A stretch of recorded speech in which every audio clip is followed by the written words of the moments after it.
के साथ कह सकता हूं कि नसीहत आपको बचपन में 100% मिली होगी कि बेटा कुछ करो या ना करो, होमवर्क समय से कर लिया करो और कुछ पढ़ने की जरूरत नहीं पड़ेगी। एग्जाम में मार्क्स उसी बच्चे के, उसी छात्र के आते हैं जो होमवर्क लगातार नियमानुसार अच्छे से दिल लगा करके करता है। यह बात स्कूल कॉलेज में जितनी सही थी उतनी ही खरी बात आज आपकी ट्रेडिंग में भी लागू होती है।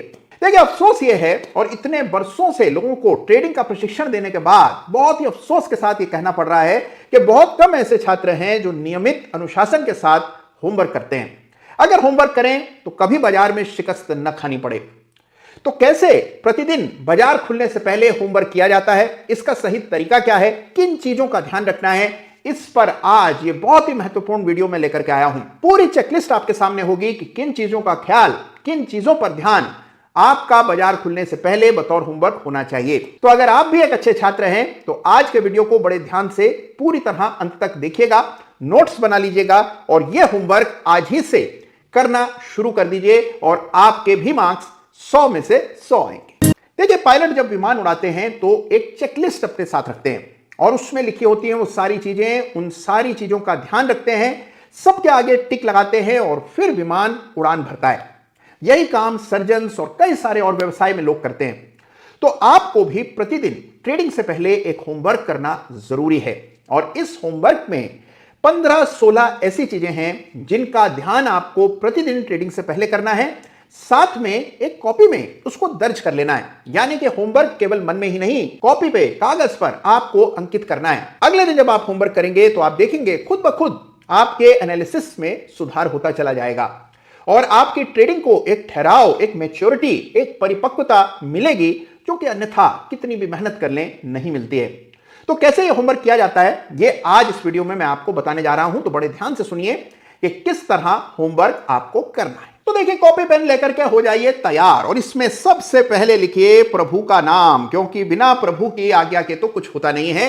तो प्रभु का नाम लिखिए और शुरू कीजिए होमवर्क। सारे पॉइंट्स मैंने आपको डिटेल में बताए हैं, सबके हिसाब से आपका क्या आकलन है लिखते चले जाएं और यह क्रिया आपको प्रतिदिन करनी है, यानी कि every day after market closes homework complete करें और फिर ही अपनी मेज से उठें और फिर आप देखेंगे कितनी बड़ी तब्दीली आपके रिटर्न्स में आएगी। तो आइए देखते हैं कि कैसे किया जाता है ये होमवर्क। तो आइए झटपट होमवर्क निपटा देते हैं और प्रभु का नाम लेकर शुरू करते हैं होमवर्क। सबसे पहले याद रखिए कि जिस चार्ट को आप रोजाना देखेंगे उससे एक ऊपर टाइम स्केल का चार्ट देखना जरूरी है। तो अगर आप डेली चार्ट पर काम करते हैं तो एक बार वीकली चार्ट देखिए, अगर आप वीकली चार्ट पर ही काम करते हैं तो एक बार मंथली चार्ट देखिए और अगर आप 60 मिनट के इंट्राडे चार्ट पर काम करते हैं तो एक बार डेली चार्ट को जरूर देखिए, यानी कि जिस टाइम फ्रेम पर काम कर रहे हैं उससे एक ऊपर का चार्ट देखना जरूरी है। यह है आपका पहला मेजर चेक पॉइंट। 15 चीजें हैं जो आपको इस होमवर्क में करनी है, जिसमें पहली चीज है कि आपके चार्ट को एक बड़े टाइम फ्रेम पर जरूर देखिए। ये डेली चार्ट है तो एक बार वीकली चार्ट को जरूर समझिए, देखिए, स्ट्रक्चर समझिए, कोई ब्रेकडाउन तो नहीं हो रहा, ये तमाम चीजें आपको देखनी है। फिर खोल लीजिए डेली चार्ट दोबारा से और अब देखिए कि इसका ओवरऑल ट्रेंड क्या है। इस चार्ट को गौर से देखेंगे तो आप बड़े आसानी से बता पाएंगे कि डेली चार्ट रेंज में है। तो हम ये कहेंगे कि लॉन्ग टर्म ट्रेंड इस चार्ट पर रेंज बाउंड है या साइडवेज है। इसके बाद तीसरा पॉइंट है कि आपको शॉर्ट टर्म ट्रेंड प्रिडिक्ट करना है या शॉर्ट टर्म ट्रेंड को चार्ट पर पहचानना है। इस चार्ट को अगर आप देखें और थोड़ा सा भी चार्ट देखना जानते हो तो बड़ी आसानी से कह देंगे कि लोअर पीक्स बन रही हैं दिसंबर 2022 के बाद से, इसका मतलब Nifty short term down trend में है। तो हम ये कहेंगे कि long term trend is range bound, short term trend is down. ये हमें चार्ट देख करके पता लगा। तो हमारे ये पॉइंट पर हमने लिखा शॉर्ट टर्म ट्रेंड बेयरिश। इसके बाद जो अगली चीज हमारे सामने आती है वो ये है कि क्या कोई पैटर्न चार्ट पर बना है या नहीं। तो इस चार्ट को गौर से देखेंगे और कोशिश करेंगे कि कोई पैटर्न तो नहीं बना है, इसको आपको देख लेना है। मिसाल के तौर पर अगर इस चार्ट को 2 दिन पहले हम देख रहे होते तो हम कहते कि इस चार्ट पर डबल बॉटम पैटर्न बना है। पैटर्न सर्वोपरि होते हैं, बाकी सारा एनालिसिस एक तरफ, पैटर्न एक तरफ। तो यह जरूर सुनिश्चित कीजिए कि जो चार्ट आप देख रहे हैं उसमें कोई पैटर्न तो नहीं है और पैटर्न है तो वो बुलिश है या बेरिश, ये भी आपको अंकित करना है। अगला पॉइंट जो आपको देखना है वो ये है कि क्या आपके चार्ट पर आरएसआई 50 से ऊपर है या नीचे। 50 से ऊपर आरएसआई हुआ तो तेजी की पोजीशंस में आपकी ज्यादा रुचि होनी चाहिए। 50 से नीचे हुआ तो एक बेरिश बायस के साथ ट्रेड करेंगे। आइए आरएसआई झट से चार्ट पर डाल लें और इस चार्ट पर जैसे ही आप आरएसआई डालते हैं आप देख पाते हैं कि आरएसआई 50 के ऊपर फिलहाल चल रहा है। अभी 56-57 की रीडिंग है, इसका मतलब 50 से ऊपर आरएसआई हो चुका है। तो हमारा अगला पॉइंट यह है कि आरएसआई 50 से ऊपर है, इसके सामने टिक लगा देंगे। तो अगली चीज जो आपको चार्ट पर सुनिश्चित करनी है वो ये है कि क्या ओवरऑल बाजार बढ़ रहा है या बाजार का कुछ एक हिस्सा बढ़ रहा है जिस वजह से निफ्टी बढ़ती हुई नजर आ रही है। तो इसके लिए एडी लाइन यानी कि एडवांस डिक्लाइन की संख्या को रोजाना चेक करना है। एडवांस डिक्लाइन लाइन बतौर इंडिकेटर आपको चार्टिंग सॉफ्टवेयर में मिल जाएगी। यहां क्लिक करेंगे तो एडवांस डिक्लाइन लाइन सामने आ जाएगी और इस लाइन का ऊपर जाना मतलब ओवरऑल ज्यादातर शेयर पिछले दिन के मुकाबले ऊंचा बंद हो रहे हैं। अगर ये रेखा नीचे जा रही है इसका मतलब ज्यादातर शेयर पिछले दिन के मुकाबले नीचे बंद हो रहे हैं। इस अनुपात पर पैनी नजर रखनी है और रोजाना एडी लाइन बाजार खुलने से पहले एक बार देख लेना है। तो ये हो गया हमारा अगला पॉइंट। अब इसके बाद बढ़ते हैं एक और बहुत पावरफुल चीज की ओर चलते हैं और वो है वीवैप। रोजाना पिछले दिन के वीवैप के लेवल को ध्यान में रखना है। तो ये भी बतौर इंडिकेटर आपको चार्ट पर मिलेगा। यहां लिखें वीवैप volume weighted average price, click करेंगे तो आपको वीवैप चार्ट पर नजर आएगा। जिस दिन आप ट्रेड कर रहे हैं उससे पिछले दिन यानी कि बाजार बंद होने के बाद वीवैप का क्या स्तर था इस पर नजर रखिए। जैसे मसलन जहां ये एग्जांपल में आप देख रहे हैं 17,510 पर इस दिन का वीवैप था, तो इस स्तर को अहमियत देंगे और अगले दिन की ट्रेडिंग में इस स्तर को अपने सामने रखेंगे। इसके नीचे अगर निफ्टी चला जाता है तो मान करके चलेंगे कि एक शॉर्ट टर्म ट्रेंड रिवर्सल हो रहा है। तो इस लेवल को क्रिटिकल मान करके आपको अपने इस पर्चे पर यानी अपनी होमवर्क में स्थान देना है। अब आगे बढ़ते हैं। अब इसके बाद आपको अगली चीज जो देखनी है वो ये है निफ्टी बनाम डाउ जोन्स, यानी कि इस बात को देखें कि क्या निफ्टी डाउ जोन्स से बेहतर कर रही है या कमतर।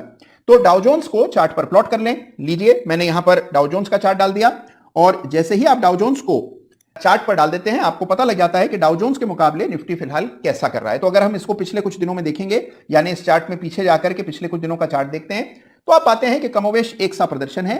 निफ्टी पिछले कुछ दिनों में लगभग आधे 1% डाउ जोन्स निफ्टी के मुकाबले बेहतर कर रहा है। तो हमेशा यह देखें कि डाउ जोन्स पिछले 4-5 सत्रों में निफ्टी के मुकाबले कैसा कर रहा है, या डाउ जोन्स अच्छा कर रहा है या निफ्टी। आमतौर पर तेजी में निफ्टी डाउ जोन्स या बड़े एवरेजेस से हमेशा बेहतर करती है, तो इस बात पर भी आपको ध्यान रखना है। इसके बाद चार्ट पर यह जरूर अंकित करें कि अगले मेजर लेवल्स कहां हैं, यानी कि मेजर सपोर्ट और मेजर रेजिस्टेंस चार्ट पर कहां है, यह अंकित करना तो बेहद जरूरी होता है। तो अगला सपोर्ट चार्ट पर अंकित कर दें इस तरह से और अगली रेजिस्टेंस भी चार्ट पर इस तरह से मार्क कर लेनी है जिससे आपको अंदाजा हो कि कौन से वो लेवल्स हैं जिस पर आपको विशेष ध्यान देना है। तो मेजर लेवल्स चार्ट पर अंकित कर लेने हैं और यह काम बेहद जरूरी है। इसको भी समय से कीजिए और अपनी लिस्ट में लिख लीजिए कि कौन से स्तर आपकी राय में सबसे इंपॉर्टेंट है। सपोर्ट रेजिस्टेंस मार्क कर लेने के बाद अगली जो चीज आपको देखनी है वो यह है कि क्या कोई बड़ा इवेंट आने वाले दिनों में बाजार को प्रभावित तो नहीं कर सकता। मिसाल के तौर पर आप ट्रेडिंग करने के लिए अगले दिन बाजार में जाते हैं और आपको यह पता ही नहीं है कि इस दिन फला बड़ी कंपनियों के नतीजे आने वाले हैं या कोई घोषणा होने वाली है या क्रेडिट पॉलिसी आने वाली है या फिर किसी राज्य के चुनाव के परिणाम आने वाले हैं। तो इसीलिए जो मेजर इवेंट्स हैं वो कौन से हैं इनको भी कागज पर लिख लें। इसके बाद देखिए जब कभी आप चार्ट देखें इस बात का ध्यान जरूर रखें कि क्या निफ्टी के चार्ट पर, जब आप निफ्टी का चार्ट देख रहे हो, इस पर बैंक निफ्टी को साथ में प्लेस कर लें। ये लीजिए मैंने बैंक निफ्टी को साथ में डाल दिया। तो आप देखें कि क्या बैंक निफ्टी के मुकाबले बेहतर प्रदर्शन कर रहा है। अगर बैंक निफ्टी के मुकाबले बेहतर प्रदर्शन कर रहा है तभी वो तेजी टिकाऊ होती है। तो इसीलिए बैंक निफ्टी को आउट परफॉर्म करना जरूरी होता है और इसको भी आपको चेक कर लेना है। जब आप ये काम कर चुके हो उसके बाद आपको ऑप्शन चेन खोल लेनी है, क्योंकि ऑप्शन चेन से ये पता लगेगा कि फिलहाल सबसे मेजर ओपन इंटरेस्ट कौन से स्तरों के आप आसपास बना हुआ है। जैसे कि ये देखिए निफ्टी की ऑप्शन चेन है, निफ्टी के ऑप्शंस हैं, वीकली एक्सपायरी के ऑप्शंस हैं। यहां पर आप देखें कि सबसे बड़ा जमावड़ा किस स्ट्राइक प्राइस के इर्द गिर्द है। तो हम देखते हैं कि 17,500 की कॉल में भीषण ओपन इंटरेस्ट दिख रहा है।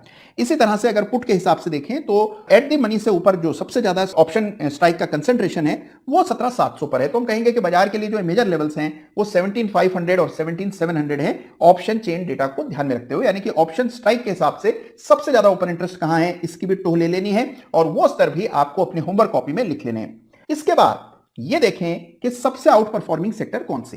तो जब कभी आप बाजार को देखें हमेशा पिछले ही दिन ये तय कर लें कि सबसे अच्छा सेक्टर कौन सा चल रहा है, किसके शेयर्स ज्यादा अच्छा प्रदर्शन कर रहे हैं, सबसे खराब सेक्टर कौन सा चल रहा है इसकी भी आपको मालूमात होनी चाहिए। तो जो सेक्टर बाजार को आउट परफॉर्म कर रहा है, एक एग्जांपल बतौर मान लेते हैं कि निफ्टी आईटी इंडेक्स बाजार को आउट परफॉर्म कर रहा है। हो सकता है किसी और दिन आप निफ्टी एफएमसीजी को आउट परफॉर्म करते हुए देखें या निफ्टी पीएसयू स्टॉक्स को आउट परफॉर्म करते हुए देखें। तो कौन से सेक्टर पिछले दिन बाजार को आउट परफॉर्म कर रहे थे ये भी अपनी कॉपी में लिख लें। कौन से सेक्टर अंडर परफॉर्म कर रहे हैं वो भी आपको लिखने हैं। अब ये पता कैसे लगेगा, इसके लिए तमाम सेक्टर के चार्ट्स एक एक करके खोलने पड़ेंगे। जैसे अगर आप निफ्टी आईटी इंडेक्स का चार्ट खोलते हैं और उसका प्रदर्शन निफ्टी के बनिस्बत देखते हैं, पिछले कुछ दिनों में आईटी का मूवमेंट देखते हैं और साथ में निफ्टी का मूवमेंट देखते हैं, तो आपको अंदाजा होगा कि कौन सा सेक्टर निफ्टी को आउट परफॉर्म कर रहा है और कौन से अंडर परफॉर्म कर रहे हैं। तो ये बात भी बिल्कुल साफ अपनी होमवर्क कॉपी में लिख लें। और फिर अंतिम बात जिस पर आपको ध्यान देना है और सबसे मुद्दे की बात वही है कि पूरे बाजार में जो स्टैंड आउट चार्ट्स हैं, वो चार्ट्स जो सबसे अच्छे लग रहे हैं, जिनके जो बाजार से, निफ्टी से, तमाम इंडेक्स से बेहतर प्रदर्शन कर रहे हैं, जहां क्लियर ब्रेकआउट्स हैं, वो चार्ट कौन से। तो जो भी आपकी फहरिस्त है, मान लीजिए आप 100 शेयर ट्रैक करते हैं, 50 करते हैं, 200 करते हैं, उन तमाम शेयर्स में आपके लिए सबसे शानदार चार्ट फिलहाल कौन सा है, पिछले दिन के डेटा के हिसाब से कौन सा है, इसको भी आपको होमवर्क कॉपी में अंकित कर लेना है। तो कुल मिलाकर ये वो 15 चीजें हैं जो बतौर होमवर्क प्रतिदिन आप करें तो आपकी ट्रेडिंग में जमीन और आसमान का फर्क पैदा होगा। तो होमवर्क कर लेने के बाद आपकी सूची भी कुछ इस तरह लगनी चाहिए, यानी कि सारे पॉइंट्स और उनके सामने सारे आंकड़े एक कागज पर लिख ले और इस कॉपी को रोजाना जरूर देखें। यानी जब आप अगले दिन का होमवर्क करें तो पिछले दिन कौन से लेवल्स लिखे थे, कौन से चार्ट्स आउटस्टैंडिंग लग रहे थे, निफ्टी डाउ जोन्स के मुकाबले कैसा कर रही थी, ये तमाम चीजें पिछले दिन का भी चेक करिए और फिर नए सिरे से आज का होमवर्क प्रारंभ कीजिए। तो देखिए ये ट्राइड एंड टेस्टेड तरीका है एनालिसिस को बेहतर करने का। अब देखिए होमवर्क करने में मेहनत तो जरूर लगती है, लेकिन जो मेहनती छात्र होता है वही लंबी दूरी तय करता है। तो अगर आप भी मेहनती छात्र हैं तो आज से ही होमवर्क शुरू कीजिए। तो कैसा लगा ये वीडियो आपको मेरे साथ जरूर साझा कीजिएगा। क्या आज का ये वीडियो देखकर स्कूल कॉलेज के पुराने दिन याद आ गए? अगर आ गए हों तो जरूर लिखिएगा। होमवर्क करना आज ही से शुरू कीजिएगा। नेक काम करने में देर नहीं करनी चाहिए। ख्याल रखिएगा अपना। जय हिंद, जय भारत।